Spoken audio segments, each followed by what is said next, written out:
A few non-eventful weeks passed after finding out Juliet was really Tatiana's mother. First day back at school, she tried hard to continue to focus on her grades, but she was desperately distracted with her new set of circumstances. It became even more of a struggle when she started getting more adept with her capabilities of seeing into the future. There was also the whole turning people into figurines that was constantly derailing her thoughts too. It was all so overwhelming. When Tatiana came out of her reverie, she found herself in her favorite of all her classes with a concerned Professor F glaring at her. Professor F was a much older person compared to her other teachers, but he was brilliant at all things science. He was known as being a firm but fair instructor, and Tatiana's inspiration for the field of science. Tatiana. I haven't seen such a glazing one stare since I caught my trophy fish last week. Whatever is the matter? Tatiana was mortified.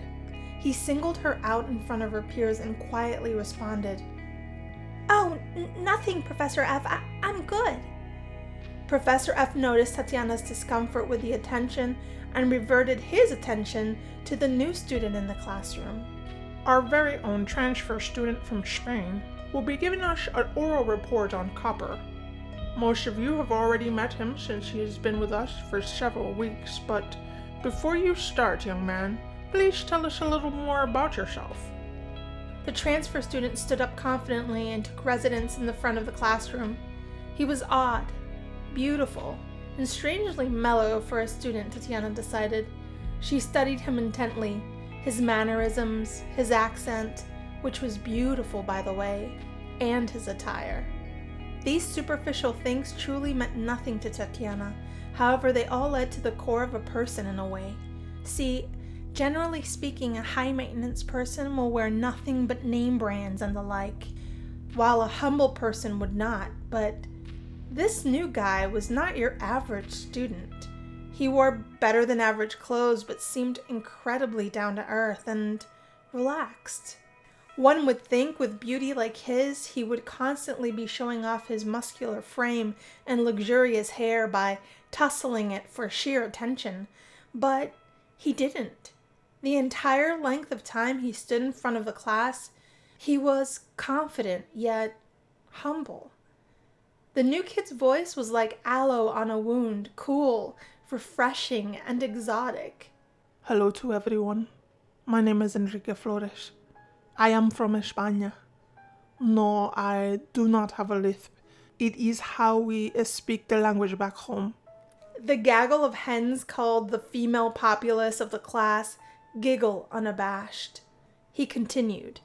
I am here to learn more English and become better acquainted with the culture, as I hope to go to Lamaju next year to study the arts. Thanks to all of those who have welcomed me to your school already. I very much appreciate it and hope to spend more time with you all in the very near future. As Professor F mentioned, I will be discussing the element of copper for my oral report today. Tatiana never focused on petty things like exterior looks or had any normal impulses like other teens did when it came to the opposite sex, or the same sex for that matter. She really loved that about herself.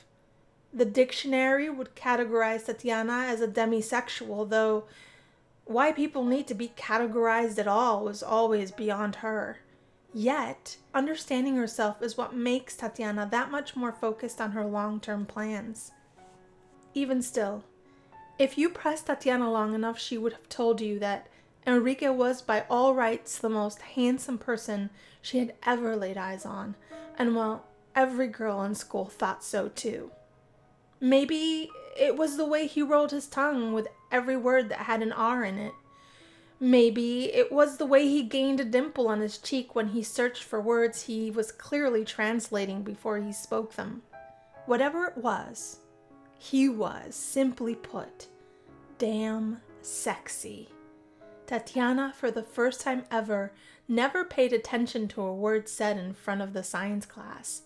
Enrique finished his report, sat down, and Tatiana had no idea what he said. Only thing she memorized was that damn dimple, and she hated herself for it.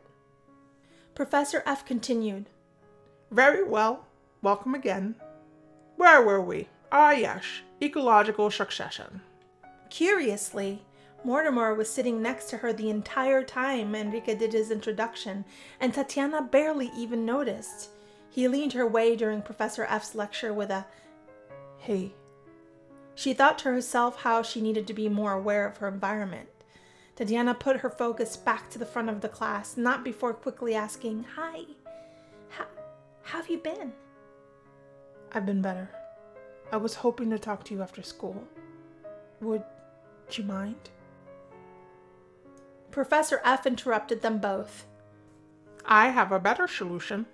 How about you talk to each other after class, and not during my class?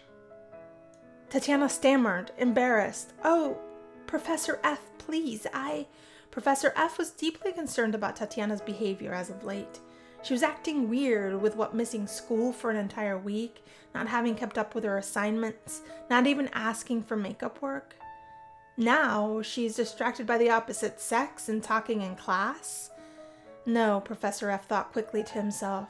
He was going to get to the bottom of this ASAP. Or maybe detention will help prove an environment better suited for conversations. Tatiana, mortified, officially tried to plead for forgiveness. Anything but detention. She thought about the impact of a bad mark on her record. It would hinder her prospects at a full-ride scholarship. No, Professor F, That was not very smooth, she thought to herself. Professor F pretended to be annoyed in order to sell his intervention. 2 days. Tatiana almost in tears. Even Mortimer tried to chime in. Really, Professor F? 3 days. Tatiana, meet me after class. I'm worried about your recent distracted nature and your lack of respect for my time and your peers in this classroom today. Mortimer apologized to Tatiana as best he could non-verbally. Tatiana, with all resignation, stated, Sure. Okay. She felt herself become unstable. She never got detention, never was called out in front of her peers. This was her favorite class, her favorite professor. What was going on in her life? Everything was different, she thought. When her class was finally over, her peers shuffled themselves out of the classroom door. Tatiana was left by herself with only the professor as her audience. He positioned himself in front of her desk and interrogated her. I was wondering, Tatiana, whatever is the matter with you? You missed school? You barely got an average grade on today's pop quiz? You have social discussions in class? No, Professor F. I have just been under the weather. I promise I'll make up today's grade. Perhaps I should make this grade permanent, so you can snap out of whatever it is you're doing. Not focusing on your future and this nonchalant attitude in class will make you lose out on a perfectly good full-ride scholarship, young lady.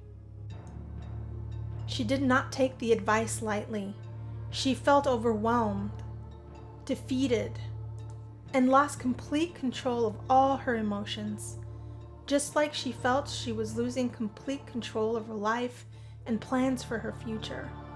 The adrenaline started coursing through her entire body. Her eyes lost their original green hue, and Professor F turned into a figurine right before her. No! Oh no! Oh no, no, no! She cried in despair. Thinking on her feet, she scooped him up in a frantic scurry and with an impulse shoved Professor F in her backpack. Tatiana scurried down the hall. She shoved the solidified figure within the metal prison she called her locker, until further notice.